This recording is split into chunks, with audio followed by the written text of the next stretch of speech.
In this video, I'm going to show you a few different ways how to join friends in Steal A Brainrot Roblox. If you find this video helpful, please consider to like this video and subscribe to my channel. In saying that, let's just jump straight into the video. All right, the first way what we can do this is open up Roblox. This can be the web version or an install game on your computer.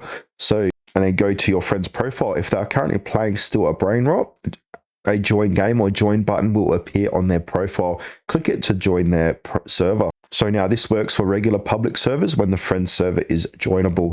Now another method is to join a friend's private server. So this is the most common for Steal A Brainrot.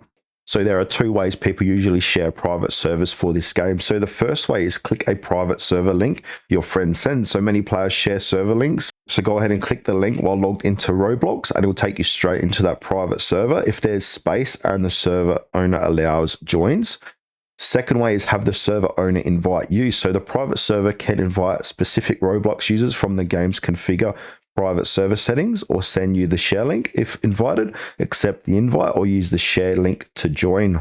Now, the last way is to join from the game's server tab if the server is visible. So open the Steal A Brainrot game page. Then from here, go ahead and click onto servers and look for your friend's server. It will show players and sometimes friends in that server.